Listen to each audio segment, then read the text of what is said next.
आखिर रावण के भाई विभीषण क्यों आए महाभारत में पांडवों से मिलने?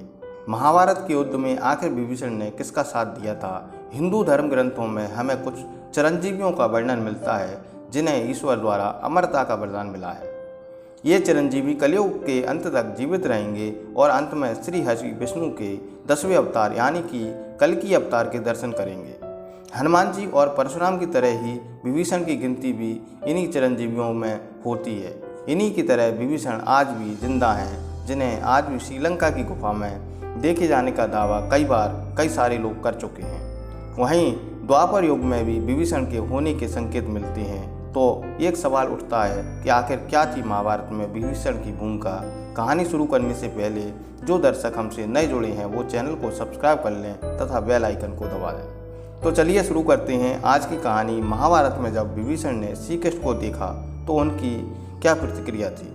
द्रौपदी से विवाह के बाद पांडवों की पांचाल राज्य से मित्रता हो गई और पांडव अत्यंत शक्तिशाली हो गए।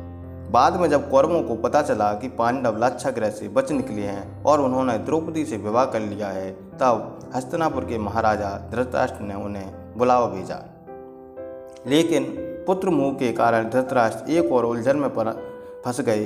एक तरफ उन पर युधिष्ठिर को युवराज बनाने का दबाव बढ़ता जा रहा था, तो दूसरी तरफ दुर्योधन को भी नाराज नहीं कर सकते थे। इसीलिए इस परिस्थिति से बचने के लिए उन्होंने एक तीसरा मार्ग निकाला और पांडवों को खांडवप्रस्थ सौंप दिया।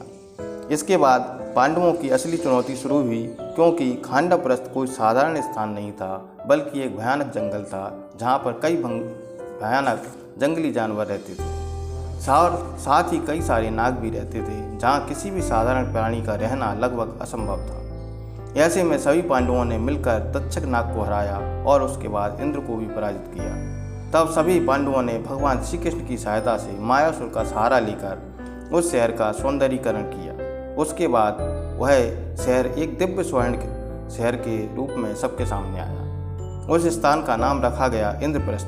बाद में सभी महारथियों और राजाओं के सभी प्रतिनिधियों की उपस्थिति में भगवान श्री कृष्ण ने एक महान यज्ञ और गृह प्रवेश अनुष्ठान का आयोजन किया। इस प्रकार निर्माण हुआ एक अत्यंत भव्य नगर इंद्रप्रस्थ का, जिसके निर्माण के बाद युधिष्ठिर ने एक यज्ञ का आयोजन किया और इस यज्ञ में उन्होंने विभिन्न राज्यों के राजाओं को निमंत्रण भेजा। उनके बुलाने पर सभी राजा वहां पर उपस्थित हुए।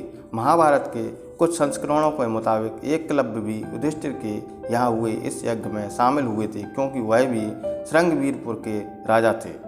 भगवान श्री कृष्ण ने युधिष्ठिर के इसी राजसी यज्ञ में शिशुपाल का वध किया था। इसी प्रकार इस यज्ञ में सभी छोटे बड़े राजा उपस्थित हुए। ऐसा कहा जाता है कि उस राजसी यज्ञ में लंका के राजा विभीषण भी आए थे और इंद्रप्रस्थ पहुंचकर विभीषण ने उस भव्य नगर के दर्शन किए तथा उन्होंने पांडवों के महल को भी देखा। विभीषण ने यह देखा कि युधिष्ठिर के राजपाट के आगे सभी राजा नतमस्तक हो रहे हैं। वह सभी राजा युधिष्ठिर को स्वयं से ऊपर मान रहे हैं, उनके आगे अपने सिर झुका रहे हैं। लेकिन विभीषण ने ऐसा नहीं किया। उन्होंने ना तो युधिष्ठिर की सत्ता को स्वीकारा और ना ही युधिष्ठिर के आगे अपना सिर झुकाया। यह देखकर अन्य सभी राजाओं ने उनसे इसका कारण पूछा। तब विभीषण ने जो उत्तर दिया उसे सुनकर सभी राजा चौंक गए। उसके बाद जो हुआ किसी ने भी इसकी कल्पना नहीं की थी। पूछे जाने पर विभीषण ने यह बताया कि वह भगवान श्री राम को अपना आराध्य मानते हैं और उनके अलावा वह किसी के सामने अपना सिर नहीं झुकाते, चाहे वह धरती का राजा हो या स्वर्ग का राजा हो। विभीषण ने कहा वह यहाँ इसलिए आए हैं, उन्हें युधिष्ठिर का निमंत्रण मिला था, एक राजा होने के नाते उपस्थित हुए हैं, लेकिन वह युधिष्ठिर की अधीनता को स्वीकार नहीं करेंगे, क्योंकि वह जानते हैं कि वह स्वयं को भगवान श्री राम के अधीन कर चुके हैं और उनकी भक्ति को देखते हुए श्री राम ने उन्हें अमरता का वरदान दिया है। अंततः श्री राम के सिवाय वह किसी और को अपना स्वामी नहीं मान सकते। तभी उस भरे हुए दरबार में आगमन हुआ भगवान श्री कृष्ण का और उनके बड़े भाई बलराम जी का। उन्हें आता हुआ देख सभी पांडव खड़े हो गए। युधिष्ठिर सिंहासन से उठ गए और स्वयं अर्जुन ने उनका स्वागत किया। वहाँ सभी ने श्री कृष्ण के समक्ष अपना सिर झुकाया, लेकिन विभीषण ने ऐसा नहीं किया और श्री कृष्ण ने विभीषण को देख लिया और ऐसी माया रची जिसमें विभीषण को श्री कृष्ण में श्री राम और बलराम में लक्ष्मण जी के दर्शन होने लगे। यह देखकर विभीषण समझ गए कि ये दोनों उन्हीं के अवतार हैं। श्री कृष्ण में प्रभु श्री राम के दर्शन करने के बाद विभीषण की आंखें भर आईं और उन्होंने श्री कृष्ण के चरण स्पर्श किए।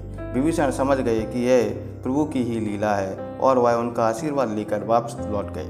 कहते हैं विभीषण ने महाभारत युद्ध में भाग नहीं लिया। इसके पीछे की मंशा यह थी क्योंकि भगवान श्री कृष्ण भी स्वयं युद्ध में नहीं कर रहे थे, इसलिए विभीषण ने भी किसी का साथ नहीं दिया। रावण के भाई होने के बावजूद वे श्री राम के अनन्य भक्त थे। उन्होंने लंका में रहते हुए प्रभु श्री राम की भक्ति की तथा रावण के बाद लंका में शासन किया। विभीषण ऋषि पुलस्त के पुत्र ऋषि विश्रवा और कैकसी के सबसे छोटे पुत्र थे।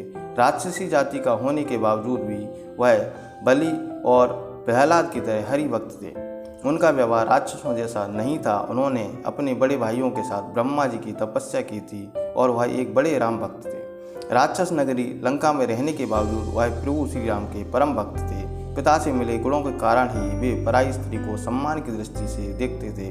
अतः उन्होंने माता सीता के हरण के बाद उसका बहुत ज़्यादा विरोध किया था, लेकिन रावण ने उनकी एक नहीं सुनी। अंत में रावण का क्या परिणाम हुआ यह सब तो आप जानते ही हैं। हम उम्मीद करते हैं आपको वीडियो पसंद आया होगा। वीडियो को लाइक करें, शेयर करें तथा कमेंट बॉक्स में जय श्री राम